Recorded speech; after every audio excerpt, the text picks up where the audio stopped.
The United Nations Population Fund has called on the federal government to provide improved access to quality education as the world population hits 8 billion.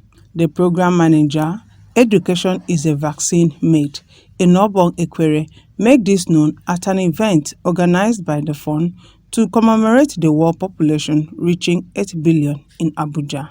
Ekwere says the population of out-of-school children in Nigeria means greater investment in the sector is essential to improving the lives of citizens in light of population explosion. 1 in every 5 of the world's out of school is in Nigeria. And there are 10.5 million of the country's children aged 5 to 14 years are not in school. Only 61% of children aged 6 to 11 regularly attend primary school. So if you look at all of these numbers, we will know that we still have a lot to do around the education sector in Nigeria. And with education, it reduces the illiteracy level. If we have young people or people in Nigeria, with the population of adolescents and young people we have in Nigeria, there is possibility that if these people have access to education, a lot of improvement and growth, both for our economy, for the health and well-being, for even our GDP, there will be possible growth that will affect and increase the economy of the individual, the family, the community, and the society at large. Education helps to build life skills and develop individuals with responsible behaviors. With education, everyone can develop life skills of negotiation, communication, self-esteem. All of these life skills are basic skills that could help a person cope in whatever situation or environment they find themselves. As we reach the point of 8 billion, it is said that Africa drove much of that growth and is expected to drive the next billion in 2037. With a population of 217 million, due to consistently high population growth rate, Nigeria is the most populous African nation, accounting for 15.3% of the 1.4 billion people in Africa. But it also accounts for 2.7% of the 8 billion people in the world.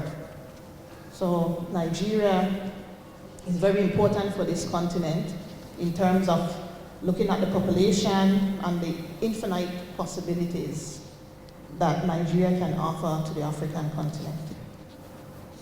The question we ask ourselves is, can the planet sustain such a number?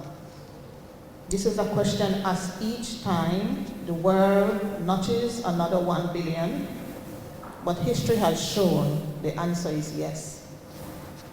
Focusing on number alone distracts us from the real challenge we face: securing a world where all 8 billion of us enjoy a good quality of life, making informed decisions on sexual and reproductive health and rights, employment, education, and social and economic development. They are all very much important for us to succeed within this population of 8 billion. We need to consider how will this population face climate change and other challenges. We are here today to see how that will be possible. No demographic trend is solely bad or good, so we should never say it's a bad thing. We need to look at all angles. Building demographic resilience is critical to sustainable development. The importance of having reliable data to plan public infrastructures, programs, and healthcare. And of course, women and girls' reproductive health and rights are key to ensuring societies thrive amid demographic changes.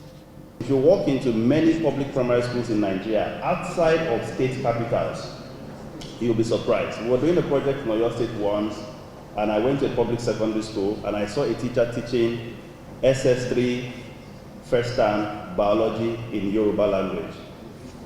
So I stood outside the class I was listening. I was wondering what class is this and why are they teaching them biology in Yoruba? And then I asked the teacher. The teacher says, well, we started by teaching them in English. All of them don't understand. So I have to switch to the language that they understand. So I asked her, how are they going to write in WAEC? She says, I don't know. My job is to teach them.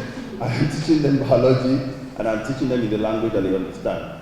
But that goes to the heart of one of the problems that young people face in Nigeria, which is quality education. And it's something that we need to seriously fix if we want to ensure that opportunities are well leveraged for young people across the country.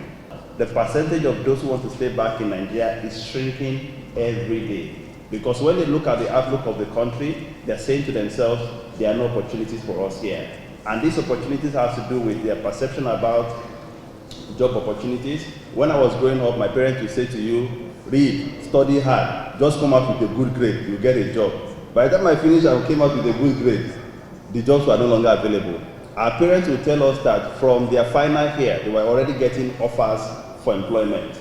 Well, it was a bit better during my own time. Now it's gotten a lot more worse. And so when young people look at the outlook of Nigeria, they are not seeing the opportunities for them here. And so it's not a surprise that we have what is called the Japa wave. We need to set a policy space to ensure that there are more opportunities in Nigeria. People have a perception that they can make it in Nigeria. Educational opportunities, especially public education, the quality is increased, and that young people can have a say in determining the future of their country and in contributing to it. When we create that world, we will have the opportunity to use Nigeria's demographic dividend as an opportunity to leapfrog and compete with other countries across the globe.